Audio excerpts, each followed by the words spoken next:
Wonderful selection of tracks as well. Thank you very much. Arctic Monkeys 505. Tell us a little bit about that track. I came to Arctic Monkeys a little bit late. Yeah. I think it's actually one of the songs that's the most un-Arctic Monkeys on that album.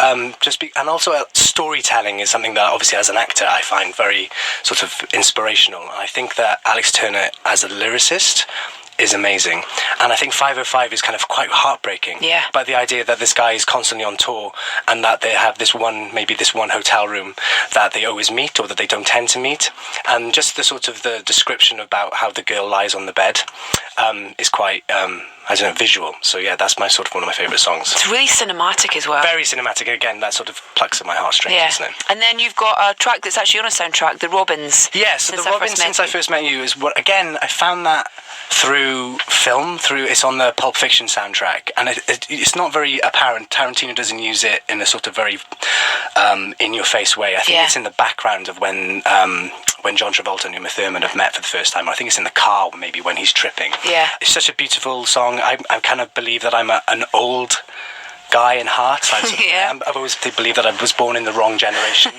And sort of doo-wop, that sort of like 50s sort of era is kind of, I just think it's beautiful song. And if you just listen to the lyrics, it's about someone believing that they could meet someone over and over again, and it's the first time that counts. So yeah. And I picked for you Phoenix 1901 because they are a band that I associate with the kind of time that, not just with this time, but the time that Versailles is set, because they did the soundtrack to Marie Antoinette, the Sofia Coppola film. Which is, funny enough, most of the crew on Versailles are the same people that worked on the Marie Antoinette film. Oh, wow. So they have lots of stories about Sofia Coppola. Oh, wow. Mostly the stories are contained about the fact that I can't understand why they would wear Converse. That's mostly all the makeup people and all the stylists and saying, like, it was a beautiful film, but then she just decided one day that she should just run around in pink Converse. And that's the stories that I get from the crew. I'm like, how was it like to work with Sofia Coppola? Yeah, it's a bit weird with the shoes, wasn't it? So I'm like, nothing about her ability. Nothing about her ability as a director. Yeah.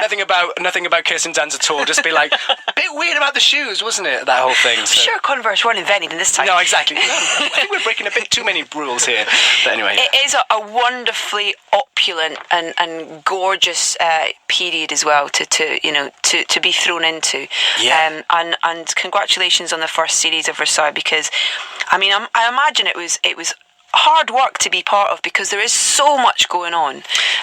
There's a lot of characters. There's it's debauched, it's beautiful, it's tragic. There's so much. It's weird because I took on the role being sort of they described Philippe as the 17th century David Bowie, and I thought, well, how can I say no to something like this?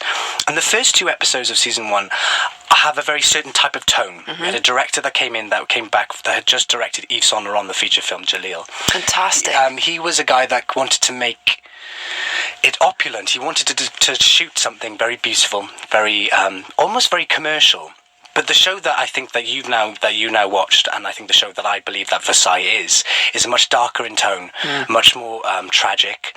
There is the beauty and the sort of the scale of a show like Versailles, but actually I think the storylines are very dark. It's very political. People try and compare it to something like Game of Thrones, everything's the new Game of Thrones. Yeah. But I think it's more akin to something like House of Cards. I was just about to say that. It's so much more political. Just about to say that. It's just more intrigue into it. There's much more layers. People are backstabbing each other. The lies. The lies and the treachery and about the murder. Nobles. Yeah, and the murder. There's always a murder. So I think that's the type of show that it is. But you're right. It's Philippe himself is such a difficult part to play, and I completely forgot how close Philippe was to me personally. Okay. So every day I would come on, and you spend 5 scenes a day, 6 days a week filming, and Philippe is the younger brother that constantly gets put down. He never wins. Never wins. Even if he comes up with an amazing idea, or he goes to war and he wins, he never wins. He never gets the upper hand over his brother. That takes its toll on you as a person. I end up coming home with the day just thinking that I was sucked. Yeah. I just sit at home. Nothing I can do. I FaceTime my girlfriend back home in France, from France to London, and she's like, I don't know who I'm talking to right now. Am I talking to Alex or am I talking to Philippe? So I'd just be like, well, I don't know if I'm going to eat. What's the point in eating? I'm just going to sit here and look at my lines and just, I've got more scenes tomorrow where I'm going to lose again. But it just became this sort of thing, and it was more of a I don't know, it was more more emotionally draining than I thought I'd ever sort of anticipated, really. But the payoff is the show, you know. Yeah, it's wonderful.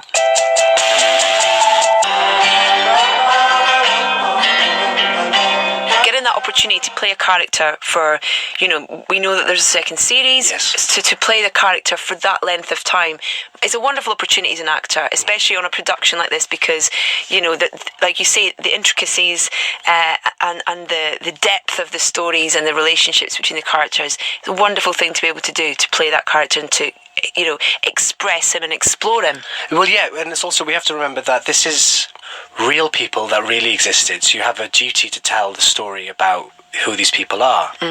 I know, like, you know, I say this now, like, if Versailles goes for 12 seasons, say, I know that I'll probably play Philippe for that long because in history he lived until he was 60. Do you know what I mean? There's this thing that there isn't this fear that when the script comes through that you're like, am I going to survive? Have they killed me off? No, they haven't. Thank God for that. Do you know what I mean? So having the idea that I know that season 2 is coming, which is great. And you're right, to be able to sort of invest in a character like Philippe, as dark as he is, as troubled as he is a joy for an actor. I'm only 27. You know, that idea that you get a part like this doesn't come around very often. I often compare the opportunity of Philippe to something like Doctor Who, in that sense that he is bipolar almost. He is almost quadrophenic in personality. He's a transvestite, as in he wears women's clothes. He's a fearsome warrior. He is a out homosexual in the court where it's a Catholic time where people should be beheaded. But he's the second wealthiest man in France, so that goes out the window. But also he has a wife. So there's this complexity within him as a character that is a gift on a page to play. So I'm just lucky that I'm the guy that gets to do it, really. And how much, because, you know, based on real characters as well, does that make it harder or easier as an actor? It's a good question, because they've cast 2 Brits as the leads. We don't have an association with Louis in that period of time. Like, all I remember in school in history was sort of Charles I, I guess, the Great Fire of London. Yeah. And that sort of slight, small anecdote from the history. And there was this guy in France who had lots of women called Louis. And good hair. Good hair, Louis, he was rich. And you're like, that was a sort of like the throwaway history lesson. Yeah. So the association that we have with the show is that I'm playing a character. But then because we film in France, we are surrounded by the French crew, French producers. They're the people that are very concerned. You know Philippe wouldn't do that, right? You're like, it doesn't matter. You know, but there's a safety with that, I think, which is lucky, I guess. What's it been like filming in France? Has it been fun? It's been amazing. And also 2.5 hours on a Eurostar to get back to London is a massive bonus. It doesn't feel like I'm filming in Prague, or, you know, there's lots of things filming in Hungary at the moment. That it's very close to home. Also, this year especially, we've just finished season 2. I was over there for all of the Euros for the football. Being Welsh, Welsh, fantastic! And I actually got to see a game. Did you? I got to see the one game where they lost, which is England versus Wales. So I was surrounded by loads of England fans in France with a Welsh top on, and I managed to convince the guy that plays Chevalier, Evan, who is a Canadian actor. Me and him went straight to the sort of the merchandise stand. Yeah. I bought him a Welsh t-shirt, so he was an honorary Welshman for the day. Gareth Bale scored, it was amazing, and then England scored 2, and then it was a terrible ride back from Lille. but just to be over there, the French know how to do tournaments. The French know how to do culture, I guess, and I think and I had this amazing apartment in Paris. Friends would come over and stay to break it up. I was very, very lucky, and also, you know, you've seen the locations in the sets. Yeah. They are all real. I was going to ask. So there's the interiors, which are studio, which they replicated. The sets are incredible, and they've replicated Versailles down to the millimetre. And then we have this very lucky sort of, we call it the compass of Paris, which is that the north, the south, the east and the west have all these amazing castles that were all built around just pre-Louis' time. So some of the gardens, some of the insides, and they are for us to use. So we get to go every other day. We get to go out, and, you know, you have an hour ride outside of Paris, and you arrive, and it's another beautiful castle. But what happens is that you become numb to it. You know, season 2, you just turn up, and you're like, Yeah, okay, just another beautiful day, another beautiful castle, you know. And then people come out from the outside world. Yeah. Like if you came to set, you'd be like, oh my God, do you realise how lucky you are? And then you'd be like, oh yeah, I am lucky, aren't I? I'm not filming in Dagenham or somewhere, you know. Nothing against Dagenham. If you are just joining us on Virgin Radio, Alex Vlahos is with us we're talking Versailles, and we'll talk more after this. Very good morning. We are having a lovely chat with Alex Vlahos, who plays Philippe in Versailles. You talked about the whole it's real characters and stuff, but there must be an element of creative license with the writers in terms of Of course, it's a balancing act. Yeah. We're having to sort of push on the history, but also it's a drama. It's a TV show. We're having to sort of. It's quite hard for the writers. I don't envy them. That sort of juggling act. Yeah. Of having to keep both plates spinning at both times, which is to please the people that are tuning in for 1667. This is exactly what happened that day, and then also please the people that have no idea about this show. They're treating Versailles as Game of Thrones, as House of Cards. That these people didn't exist. This is just a drama. There's an amazing actor called Pip Torrens who plays Cassel.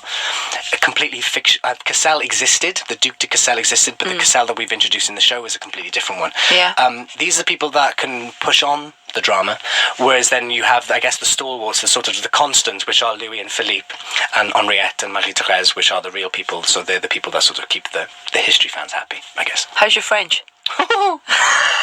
Well, just the way that you say the names there. I mean, don't get Scottish people doing accents. No, Terrible. No, I am. So it's weird. So I got the job, realised that the crew would be French, and then I was like, okay. So I've kind of learnt French film speak. Okay. If that makes any sense. Yeah. Could I go into a patisserie, a boulangerie, and ask for a baguette?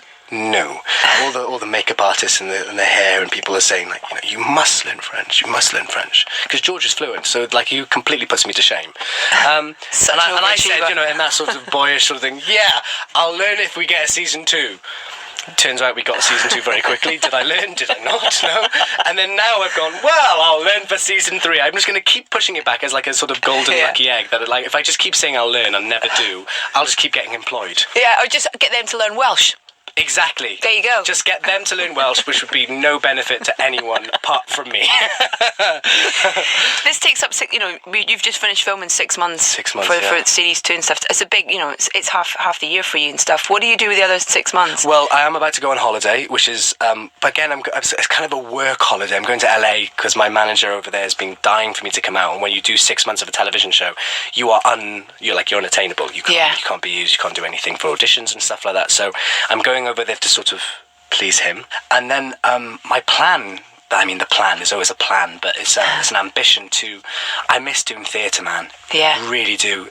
I've got a big window of time before my next project, so the plan is to try and get on theatre, and try and get back on the London stage, because you can tell me how I'm talking to you now. It's where I get really passionate about it, because it's like totally. Treading on the boards is where you constantly learn, and you always need to be learning as an actor. Brilliant. Well, listen, please come back and pick some more music and chat to us when I'll come back when my belly's a bit more full. Go and have some breakfast and come back. Exactly.